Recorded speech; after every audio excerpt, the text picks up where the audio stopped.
Hi everyone, welcome back to another Exchange and Evolve, a very raw skating talk. Today we are going to talk about how skaters with limited opportunities to ice rinks and ice times can still improve. This is actually a comment that I've received under one of my videos. If you have any other ideas or topics that you want me to talk about, please comment them in the comments below so we can cover them in another video. If you're a skater that maybe can only skate once a week, maybe only once every 2 weeks, here are some tips that could help you for the ice. Skating demands a lot of physical readiness. So anything that you do, if you have time to go to the gym, if you have time to do some light exercises at home, to do some stretches at home, that is great and you will feel the difference. I cannot stress enough how much physical readiness will help you on the ice. And I'm not saying that you have to be in perfect physical shape or anything,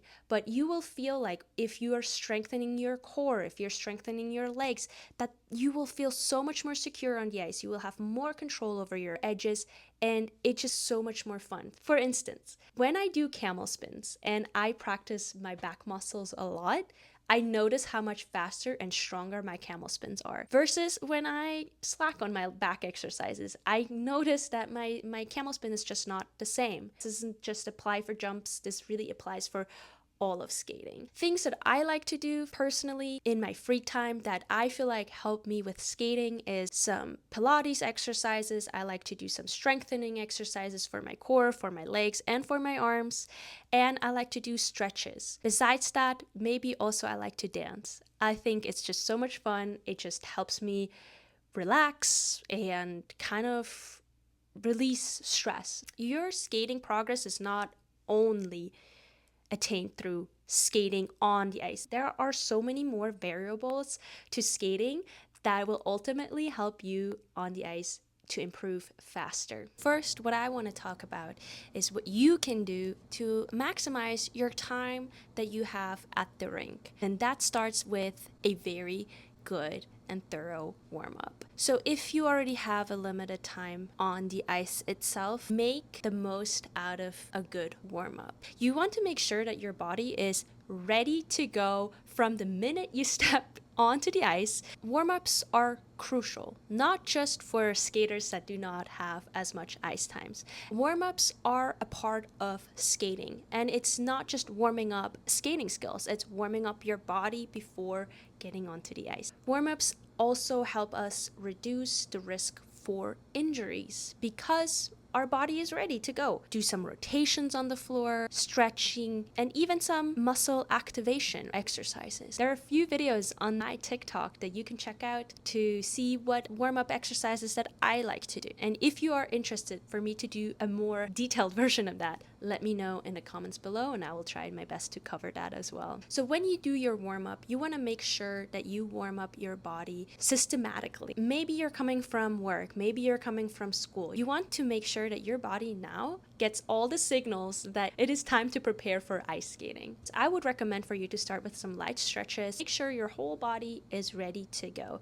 Then what I like to do is to raise my heartbeat by doing a little bit of cardio, light running like jogging, or jump roping. Honestly, I jump rope almost every single time before I get on the ice. Jump roping is great. It's such an underrated cardio exercise and it works out your arms, it works out your stamina, it works out your calves. What more do you want? Then I would move on to muscle activation exercises.